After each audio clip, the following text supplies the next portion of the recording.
Welcome everyone to as I said, the final session on our AI SENSS Scholar series.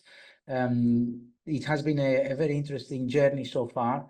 We have had plenty of sessions covering a variety of different topics, starting with AI literacy, going into the ethics, then research methods around AI.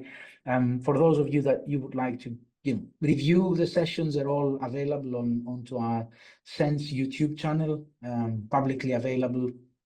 And thanks to all the speakers and the SENSS team for putting this series together. So we are concluding the kind of presentation slides. We have a very nice roundtable planned for the week after.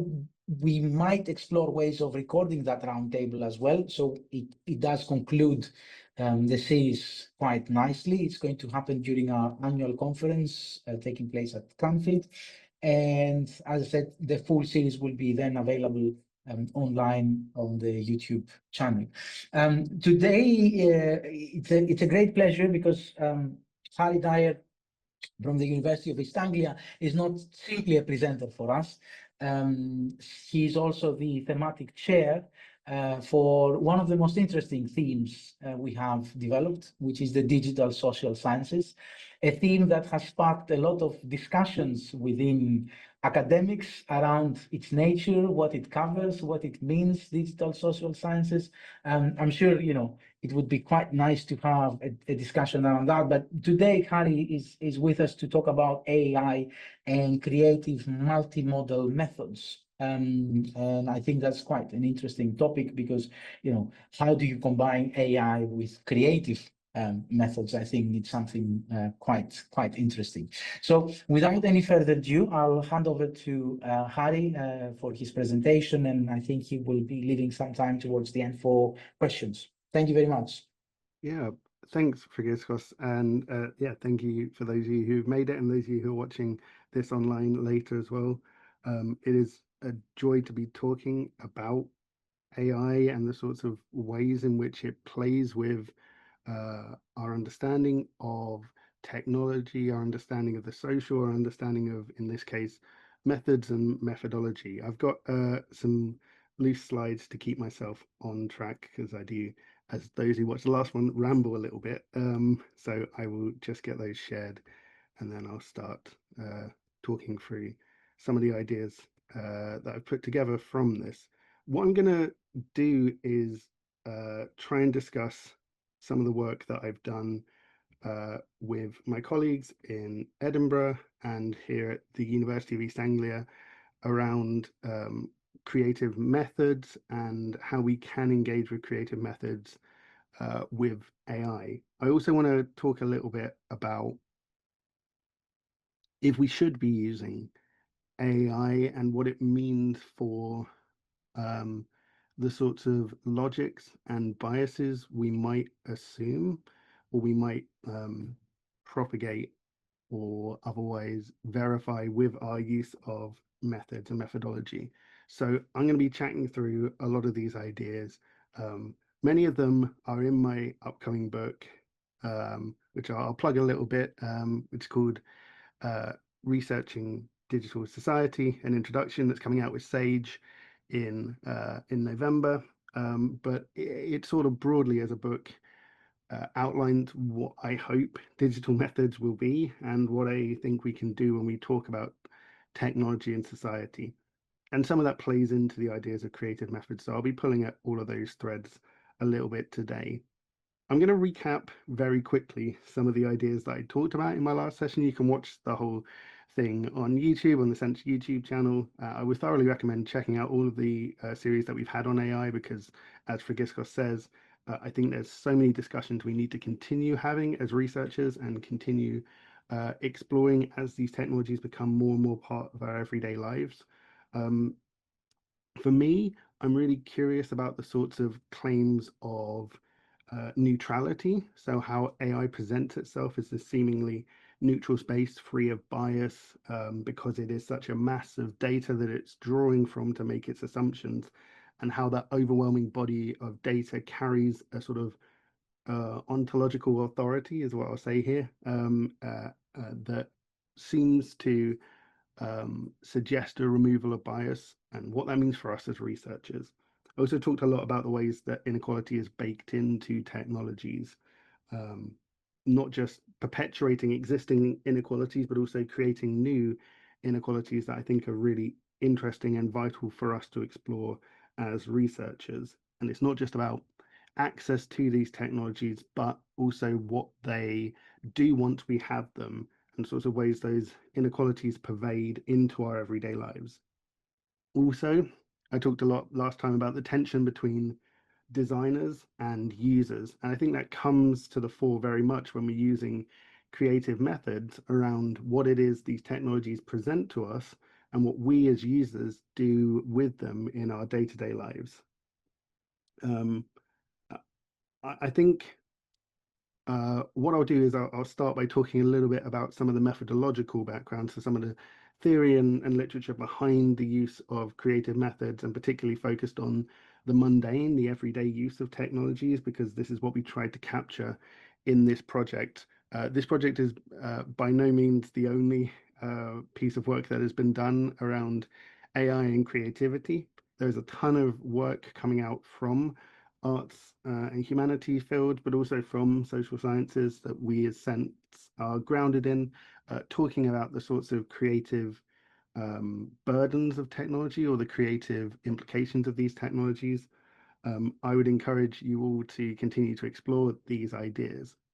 To give you a bit of sense of what you're looking at here, and I will explain what we did in a bit more detail later in this presentation, but this is a workshop that we ran in the Norfolk region with a bunch of young people, and our colleagues in Edinburgh did similar workshops in special educational needs facilities in Edinburgh, as well as other secondary school facilities in Scotland, working with young people to both create art using AI and then to create zines and uh, uh, art-based interventions, collages, about how they felt around technology and the sorts of demands they had for adults. We tried inherently to make this a sort of political discussion with young people about what their demands were, given that this technology was becoming more and more part of their everyday lives. So you can see like pens and bits of cutout magazines scattered around and bits of art that they had the AI produced for them, all of which they used to tell a story about what AI meant to them and what they hoped education would look like in the future. I'm going to talk through all of that a little bit, but I did want to get to this idea of mundanity that has come up quite a lot in the sorts of more recent discussions around AI. I'll point you all towards this book by Anthony Elliott, which I think is a really interesting look at both what we think the future of AI will be, or what Anthony thinks the future of AI will be, but also what it is here and now in our day-to-day lives. In this project that we did, we asked young people to think speculatively about their futures and to try and create creative representations of their futures. And part of that drew on their everyday lives and what was happening in the world around them, in a way that I think Anthony Elliott's book touches on really well. So in the book, Elliott argues that we've spent a lot of time sort of glamorizing robots and AI as this sort of futuristic thing that will at some point come. And even, some of the ways the designers of AI talk about it is through this lens of it gaining sentience or it being able to think on its own, all these sorts of terms that kind of distract from what AI really does and how this current thing we call AI, which isn't really intelligent, but is like able to generate bodies of text and images for us. How this thing acts in our day-to-day lives can be obscured by this sort of way we think about it in the future. And as we found doing this project, and it was led by colleagues like Jen Ross in Edinburgh and Esther Priyadashini at the University of East Anglia, who have written books around futures. Futures are sort of very creative things that ask us to imagine what we could be and to see the distance between what we are going to be and what we are now. And part of that is best captured, I think, through creative methods. Um, and Anthony Elliot gets at a lot of these tensions and ideas. Here's a little bit of a quote from Anthony Elliot's book, which I think kind of captures what I would like you to take away from this session, which is that AI is not simply an out there bit of technology. It is at the core of our lives, deeply influencing and restructuring social relationships and personal identities. He says the complex ways in which people interact with new technologies fundamentally reshapes the further development of those technologies. This is something that in my upcoming book I've talked about through the lens of what I term socio-technical, thinking through technology both as a social issue, a social element, and as something that is technological and is designed to make us think and act in specific ways. As I talked about a lot last time, that doesn't mean necessarily we will act in those ways or that we will do exactly what designers want, but technologies are embedded with social realities and social expectations, and we as users bring our social realities to these technologies, so they're at once both social and technical. As a lecturer in education, here's the cover of the book. I'll read you a little bit from the introduction from it, but I think it's important to say here, as like a lecturer in education and as somebody who is involved in doctoral work, a lot of the PhD proposals that I receive often run along a very similar line of introducing a bit of technology into a classroom and or into an educational setting and measuring the impact of that technology on educational outcomes. And whilst there is, a heavy tradition of this sort of work, I think I have a problem with educational outcomes as something that we measure anyway, because they are quite flawed and quite odd in the ways that they think of what learning is and what knowledge is and what education looks like. But also the sort of choice to introduce technology into a classroom ignores the fact that technology is already in that space, whether we like it or not. Much of the modern pedagogies are informed by things from technology or taken from technologies. The young people who are in those educational spaces often have access to some forms of technology or engage with other people through things they've seen online or are talking to other students from around the world or accessing information from other courses. The internet, technology, AI is already present in our classrooms, even if we take like a quite strict abstinence approach to this of saying, oh, no phones in schools. The phones are already there. Young people are talking through their phones, even if they're not physically present in the classroom. So often I try and encourage a different sort of research, as I have done in this book, that acknowledges that our world is already bound up in technologies in complex ways, which shape how we act, how we play, how we think, how we learn, all of these things. I'll read a little bit from the introduction of this book so you get a bit of a sense of what I mean by socio-technical, if it isn't already clear from that ramble that I just had. So I say at the beginning of the book, I think it's worth explaining what I mean by socio-technical. The word exists as a hybrid of social and technical in a way that symbolizes what it means, that our world is already at once both social and technical. Technologies inherently emerge from and within our social world, and our social world is inherently bound up in various technologies that structure what is possible. The two often are inseparable. Hector Postigo discusses the enmeshing of technologies in the social like this. He says, so as much as the telephone, antibiotics, and YouTube made possible certain social arrangements, those social arrangements shaped those technologies further, reproducing the affordances, or in some case, rejecting those affordances. At the level of a historical setting, cultural flows and market practices shape what constitutes a technology that is worth building. On the other hand, individual and community needs, social problems, and life histories define how people come to talk about technology, how they come to use it, and how they view what this technology was meant to do. Thinking through a socio-technical lens means examining our relationship with technologies, the ways they structure social possibilities, and the ways in which they are infused with social assumptions, expectations, and competing realities.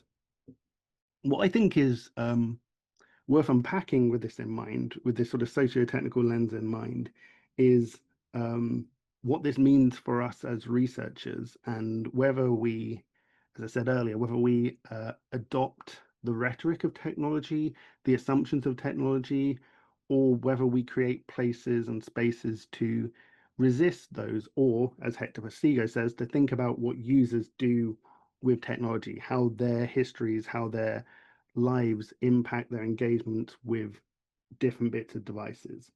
I think there's a real danger in treating the internet as sort of a unified whole that impacts everyone in the same sort of way, and that has the same impact on educational outcomes or whatever it is we're introducing technology to.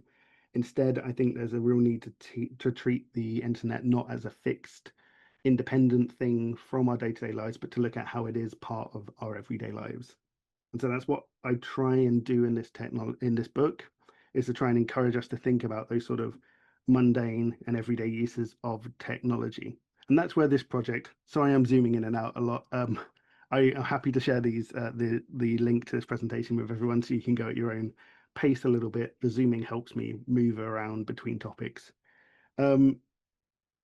This is where I've tried to think through the sort of mundanity of technology, and this project that we did, this creative bit of work with, was built around the idea of technologies as already inherent in our lives and mundane in our everyday lives, and to examine what that meant when we thought of AI as somewhat mundane.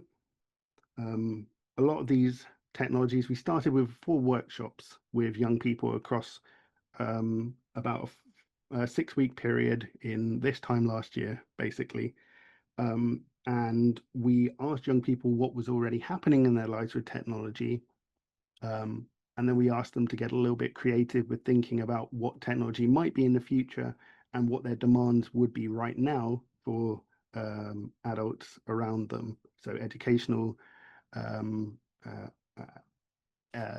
people in education, policymakers, practitioners, different people who had different responsibilities. Rather than responsibilizing the young people for their engagements with technology, we tried to use creative methods to look at what they demanded of those who were responsible. And it started from this idea of technology as a mundane thing in their everyday lives. And they told us a lot about some of the ways they felt they were already being datafied, or their data was being captured with various technologies, from Tesco club cards to bus passes to devices in their school that were tracking their movement and their location, or their parents were tracking their movements and their locations, to the ways in which they felt they couldn't talk to adults when they needed help nowadays. A lot of what they were being pushed towards were voice-activated AI systems or bots that were giving them programmed responses. There's a lot of this sort of talk of AI as already present, whether they wanted it or not, and them being unable to truly opt out of these technologies. We've seen a ton of work already around things like Alexa and Siri and other voice activated, what we might call veering towards artificial intelligence technologies that have researched using these bits of devices as things that are embedded in our homes. In particular, there's been a really interesting bunch of work about Google devices that capture our voices and that we speak to, both through using the raw audio files that these systems save, or putting devices in the home that record how we talk to these virtual assistants. And it often is the case that most of our engagements with AI come through these sort of domesticated technologies that are starting to bleed into everything that we have in our day-to-day lives. Everything seems to be infused with AI. I can see, for example, there's a button on Zoom now that's talking about an AI assistant here. It seems to be just filtered into our everyday lives. There's been some really interesting stuff that talks to and engages with these voice assistants as devices that can tell us something about how the designers see the world and how the users think about technologies in their everyday lives. A lot of that is talked about how these technologies have a large amount of inequality in them. So, for example, there's been a ton of research like this piece that I think I mentioned in passing in the last session, that talk about the sort of gendered nature of our engagements with voice assistants and AI objects. So here they say, for example, AI objects routinely traffic in normative gender roles of the feminine as caretaker, mother, and wife in order to obfuscate modes of surveillance and mediate the relationship users and potential users have with late capitalist market logics in the platform economy. Mobilizing essentially feminine personas characterized in this paper as digital domesticity, artificial intelligent objects orientate users to engage productively with surveillance capitalism as natural. It's really interesting that a lot of these devices are coded as feminine and are coded in a way that extends these logics of domesticity. And a ton of the research that has looked at these voice activated devices, both in young people, but also in older generations, has noted the sort of violence that is enacted to these devices and the sort of sexually violent rhetoric that sometimes comes out of users as they engage with voice activated AI. There's also been a ton of research about the sorts of affective load that is created by having these technologies in our home, particularly in ways that create and exacerbate existing inequalities. So, for example, there's been a lot of research around accents and dialects and how artificial intelligence captures or doesn't engage with specific voices. So, for example, this project talks about the ways that African Americans feel othered using technologies powered by automatic speech recognition, or things like auto subtitling, for example, on videos that will pop up at the bottom of YouTube videos, for example. And they say here that it leaves them with thoughts about their identity, namely about race and geographic location, leaving them feeling that this technology was not made for them. As a result, African Americans accommodate their speech to have better success with these technologies. There's both this sort of affective load, or as W.E.B. Du Bois talked about, this double consciousness, this thinking about technology as something that, thinking about identity as both, in the case of African Americans, he talks about the ways in which it's located in Americanness, but also in a Black experience, and the disconnect between those two states of being that create a sort of torn consciousness, a double consciousness, a constant amount of work having to be done to fit into society, whilst also knowing that society is not created for you. These technologies have sort of existed and created these inequalities in new and really interesting ways. And as I keep saying, and as I will come back to, this creates, I think, for us all a attention when we engage with these technologies as research devices. I think inequalities manifest themselves in a bunch of ways that harm different communities in ongoing manners, whilst also presenting themselves as these neutral devices that somehow remove bias. And often it's easy to get bound up in the logics of these devices as normal. I'm going to read you a little bit from the end of my book to stop myself rambling on this a little bit. But here's my, I guess, call to action for you all as researchers, and a case for doing creative methods that don't just accept the logics of these platforms, but push back against what it is they're trying to tell us about the world and offer a new way to restructure them. So I say at the end of the book, we may struggle to say that social media and all technology is in any way representative, yet there's a wealth of research that uncritically presents analysis of social media as if it was some sort of representation of a broader public. As Zeynep Tufekci and others highlight, there's a danger in presenting online data as being representative of a wider public. Researchers who engage in digital spaces have a series of responsibilities. Key amongst them is the need to acknowledge the vast inequalities that emerge through technologies. Too often, however, we end up uncritically accepting and parroting the claims of designers of online spaces and technologies. In a serious way, it's worth considering the ways in which all digital spaces amplify the already vast inequalities in society whilst claiming to disrupt and neutralize them. It presents a clear paradox, but also a choice for a researcher between accepting these claims of neutrality or actively acknowledging digital inequalities.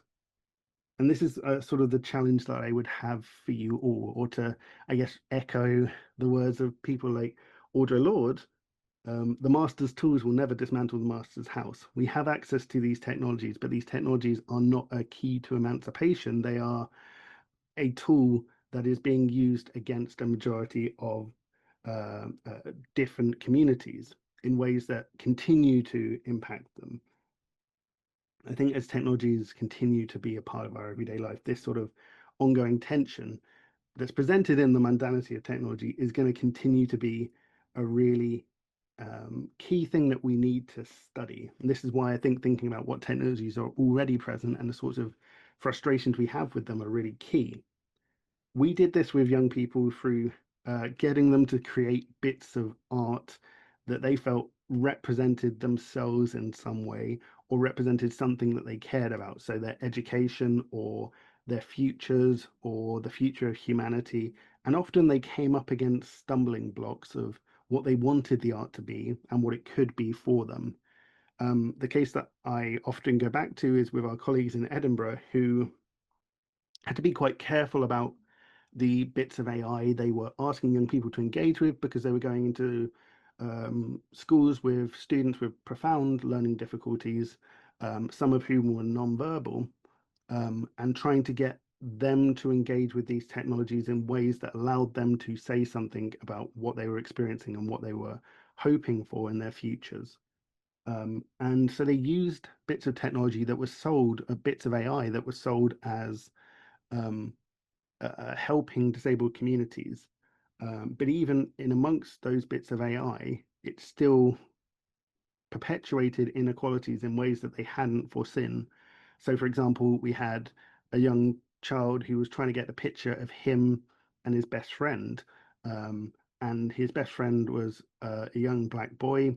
And the technology would not produce a picture of a young black boy because he had a seemingly white sounding name. And so when they asked the AI to create a picture of him and his best friend, it kept producing a picture of two white boys. And the child was deeply frustrated by the ways in which this technology was not able to show him what he wanted it to, and it wasn't working in a way that he was expecting it to or would like it to. And often, yes, there's an issue with literacy there and how we sort of um, prompt these devices. Perhaps he should not written his young friend's name, but written a description of what his young friend looked like. But the fact that these technologies offer a certain default user, I think, offers us a challenge to resist as researchers, to not just stop at that roadblock, to ask why that roadblock is there, and to ask young people to, in our case, to work with those roadblocks and think about alternative ways of documenting and creating using these devices. There's been a ton of work that I would also point you to around why AI is really bad for creativity. Art is, as many other people have written about, a fundamentally human experience and a way of feeling, a way of understanding, exploring, and representing the world around ourselves. It isn't just there to be produced and consumed. And often AI creates art in a way that is about content, right? About giving you what you ask for rather than thinking of the process of creating that bit of art. Um, so I think if we are to think about sort of creative methods and I would think about the ways in which these technologies, although they sell themselves as, democratizing art or creating new art, the ways in which these technologies approach and understand art and creativity is through input and output and not necessarily through a process. What we tried to do with this project was to demystify that process a little bit, to continually prompt AI to produce different bits of art and to try and understand why it was showing us what it was showing us, and to use that art to literally cut it up, to rip it up, to put things on top of it, to relayer that art to produce something new that spoke to the process of creating and not just the output that the AI produces. Because often, as we've seen with the proliferation of shrimp Jesus all over Facebook, or the sort of politicization of Taylor Swift as a figure, a public figure, but also one that's can be manipulated through AI. These sorts of technologies focus on outcomes that tell us a little bit more about the people who created them, I guess, and what they would like to see through these technologies. I've written about this in an upcoming chapter that I've got in another book that that's also coming out in November, that I edited.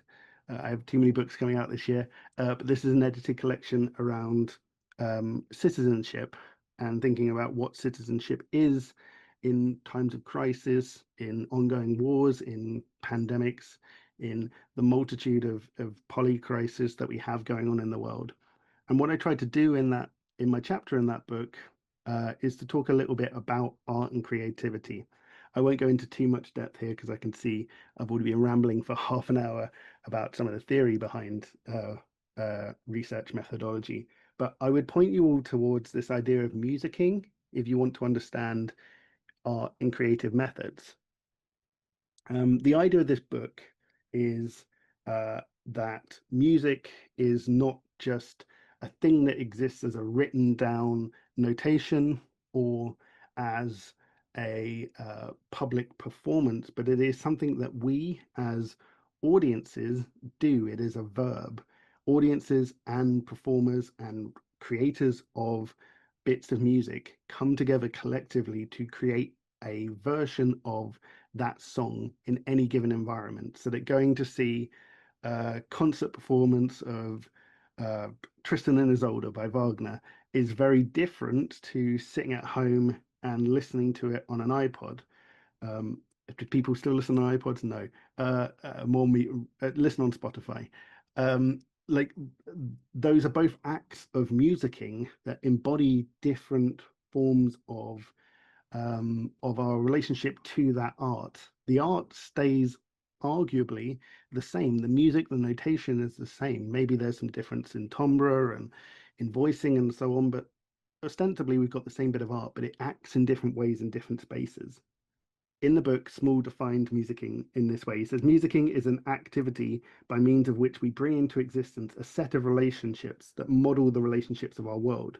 Musicking is in fact a way of knowing our world, not that pre-given physical world divorced from human experience that modern science claims to know, but the experiential world of relationships in all its complexity. I think thinking of art in this way is really useful. Particularly as AI misses all of these layers, naturally it gets a prompt, it creates something from that prompt, often stolen from other artists, stolen from copyrighted works, stolen from poorer artists, as we've seen with AI clearly taking a lot of images from places like DeviantArt and other online spaces that have small creators creating art for the love of art. And to sell, and for many other reasons. But clearly AI is scraping from these spaces to produce work in ways that I guess are quite immoral, and in fact I know are quite immoral and unethical, and that pose challenges for us as researchers. But AI also focuses on just producing something rather than looking at that process. And so what we try to do with this project, I won't go into this detail here. Let me zoom back out, sorry. What we try to do with this project is to talk a little bit about the processes of creating art and to use that to record sociological data. For me, this sort of like playing with the possibility of sociological data is really important.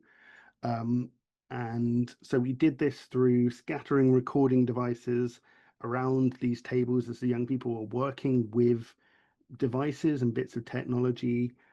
We tried to talk to young people individually as well as capture their talk amongst themselves We as researchers kept notes as we went along in sort of an ethnographic way of recording what was happening and where the moments and tensions and frustrations were. And so you can see a mix here on this table of AI produced images, of magazines that we went to W.H. Smithson bought, of laptops that are half opened with different AI software on them, of phones that the young people were using to create prompts to ask AI about how to create something that they wanted to see. It was this mess of technology and art in a way that I think produced really rich work. And there's a ton of reasons why we should do arts-based research.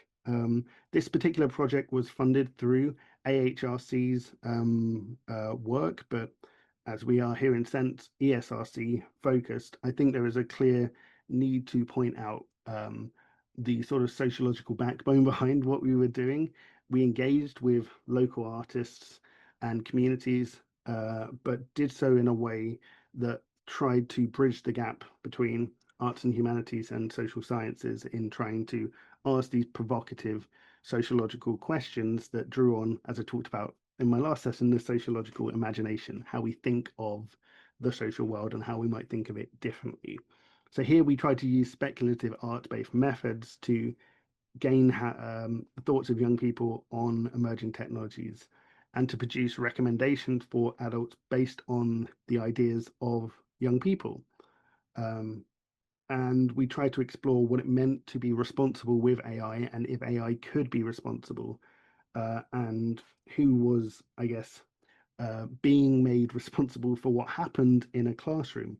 Often the young people felt that it was them that were responsible for what was happening, and that they were worried about the sorts of consequences of these technologies in their lives, whilst also being forbidden from talking about it in a classroom. They found it kind of novel to engage with AI in a classroom in a way that felt a little naughty, but also we had their teachers in the room, and we were talking through why they didn't have AI in the classroom and what they would want to see.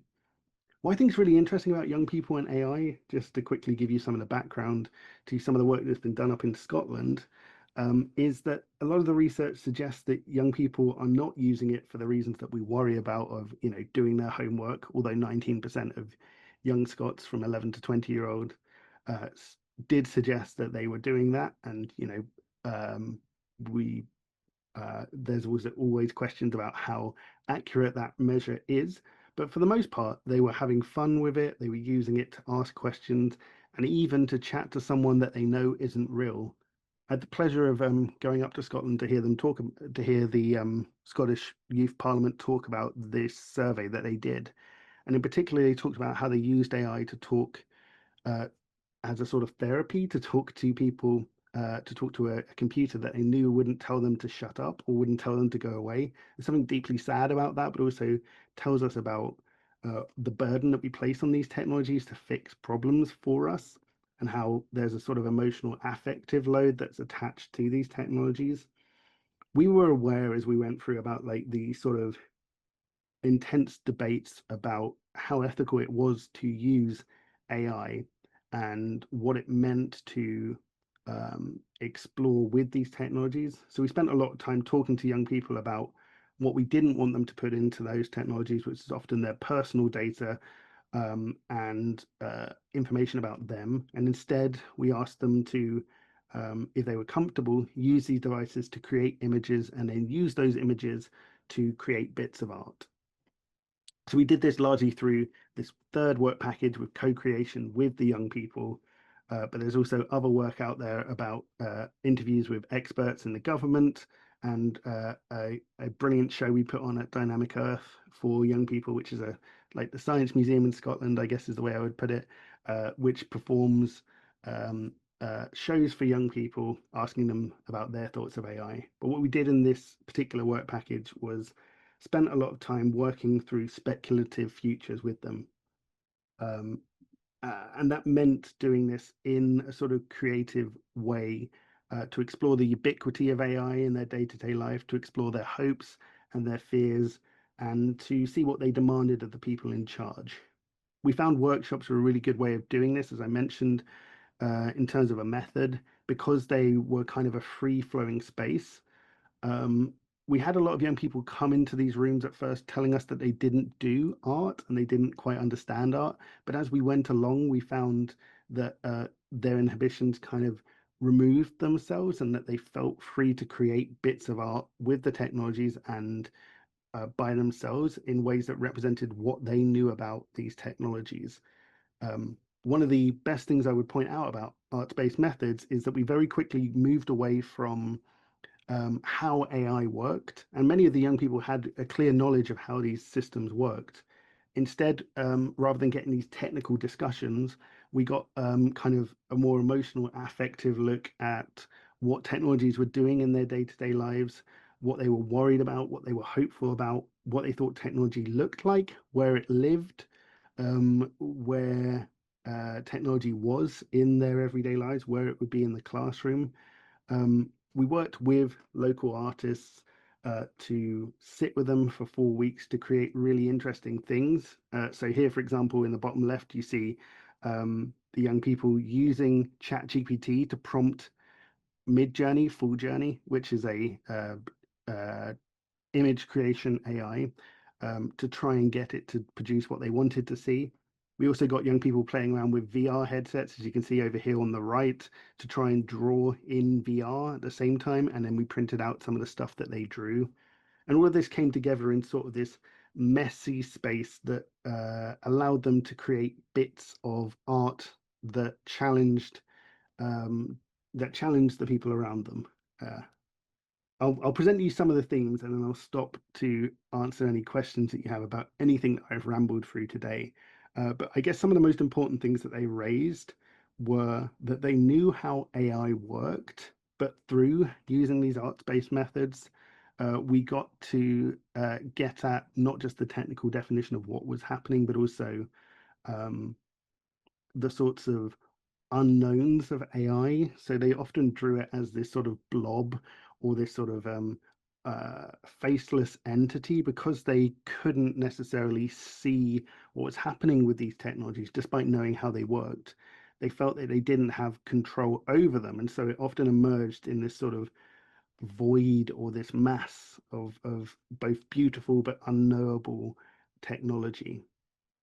We kept talking about what this blob was and what it looked like, and what the impacts of it were. And they talked a lot about how the blob presented itself as human, but how that humanity was kind of cracking or not necessarily real. It was somewhat uncanny in what it was able to do. So, for example, here we get one of our young people talking about the sort of faceless technology that has a view of a future and it presents itself on the surface. They've used post-it notes to capture this as useful, as a virtual assistant, as inventive in some ways. But underneath that lay a lot of danger and a lot of worry, and ultimately a lack of clarity about what these technologies were doing. They were scratching out the faces as they went and trying to talk about how it was both presenting itself as natural but deeply unnatural. These things came up quite a lot with the sorts of art-based methods of being able to literally scratch out different bits of text. So here, for example, one of the young people found some text and altered it in real time, changing the text from saying being able to say what you like is and the word they crossed out there, almost always a good thing, and they've made it say always a good thing, and they crossed out sometimes what's said could do harm to others, and they've crossed that out to say that the AI presents itself as this neutral thing that isn't doing harm. You can kind of see how through these creative methods we got at a lot of these tensions that could be vocalized. And certainly we tried to vocalize what they were with young people, but the art kind of spoke for itself. And we talked to them a lot about what they were trying to represent. And often they struggled to put it into words. But through looking at this art as a mass, we started to pull out some of these themes that we presented in a zine that we put together. Some of the more creative uses of it, and this was around the time of the UK election, was to talk about the sort of political implications of this. We had a range of political leanings in that class. We had young people who were doorstepping for Conservative candidates, as well as deeply Marxist young people, and they had a lot of discussions between themselves about what they wanted from these technologies and the sort of political implications. And often they talked about it through the sort of ways in which AI was creating cracks, both in themselves, but also in society and in the natural world. And sometimes there was signs of growth and possibilities that came out of these technologies, of development and of hope. But also there were moments of decay and rot and the sort of scariness of these technologies that seemed to present themselves as natural and as helping us, but also deeply unnatural, deeply rotten to the core. This sort of led to also a discussion of silliness. So you can see many of the pictures around here are quite silly, of like potatoes with eyes and King Charles as a cat and so on. They were playing around with like the possibilities of these technologies to be deeply silly at the same time as being deeply serious. And they liked that idea of the sort of silliness quite a lot. In our zine, the link to the zine is here if you do want to have a look at it. We tease these ideas out into a discussion of labor, representation, the personalization, the promise of personalization, but also the challenges of it, and also the possibility of agency that these technologies offer. And that is our layering on top, our sort of sociological layering on top of their art and the things that they created. But what I would point out here is that at the back of our zine are a bunch of, as you can see, manifestos and questions that the young people had for these technologies. They weren't getting any help from navigating these technologies, and they weren't being guided in any meaningful way in the education they were receiving. Instead, a lot of the playing they were doing were coming through other young people, coming through their own experimentations at home. They saw this in their day-to-day lives as popping up in pop culture, as popping up in what was happening around themselves. And the arts-based methods gave them a way of capturing what was happening in their everyday life and capturing some of the tensions and questions that they had. And I think the questions that they produced were really quite poignant around not just the privacy of their data, so how private they could be, but also, is opting out losing out? Often there's this assumption that, we need to opt out of this technology if it's bad, but the young people saw it as a sacrifice. One of them called it the ultimate sacrifice of opting out of technology and what is lost through that opting out.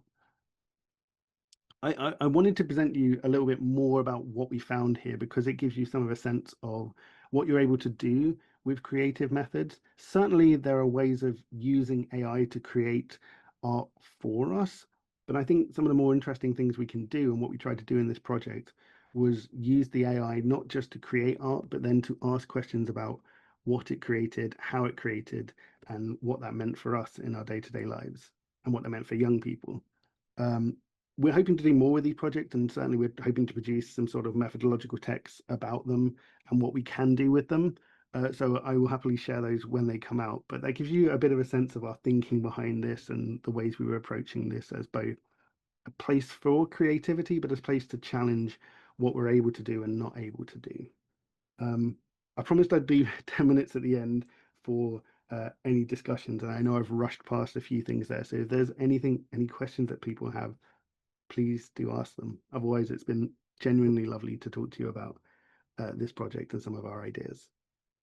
Thank you very much. Thank you very much, Harry. That was quite fascinating. Some of the views there and kind of the infographics and all that. I was also taken aback. In one of your slides, there was this additional paper that was suggested as reading, where it said, Alexa, alert me when the revolution starts, which I found fascinating. It's like, and shows that tension that, the younger generation might have. Some of the quotes you had there, will I lose out if I don't engage? Can we make it? I think there was a very interesting question about, can we make AI more accountable as well, which, how do you create accountability there? Who's accountable? Is it AI? Is it the person that develops AI and all those things? But Chloe, Jenny, Leah, any questions you might have?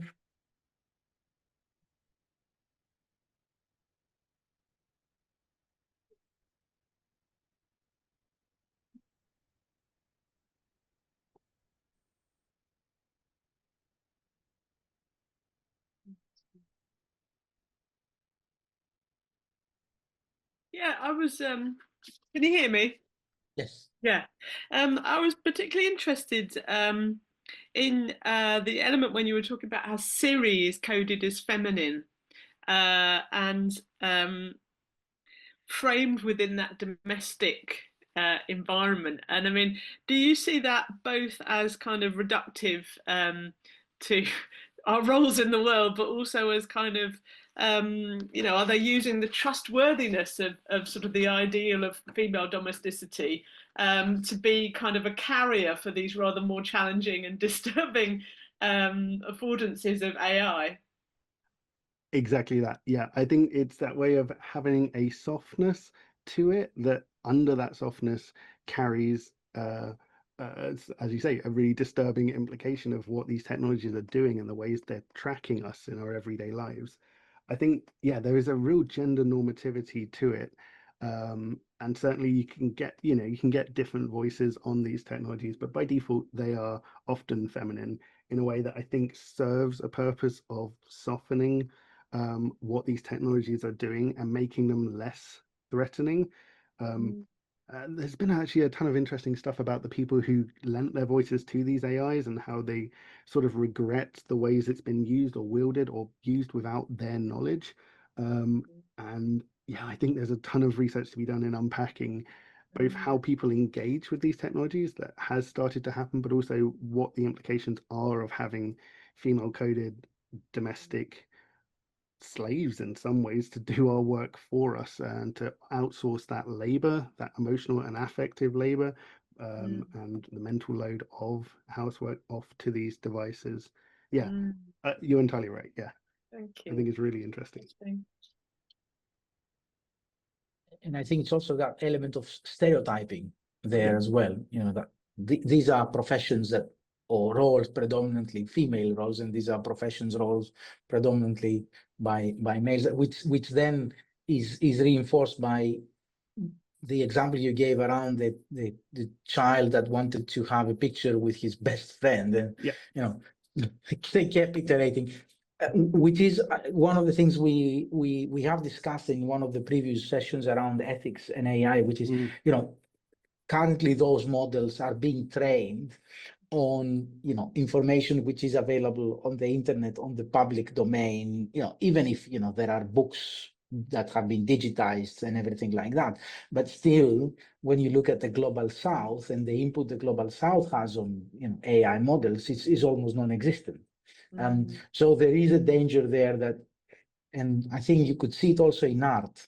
It's very interesting. A lot of the art that is being generated by AI complies with Western world Renaissance type of principles. Very much, And then when you look at art in other parts of the world, it's completely unaccountable for.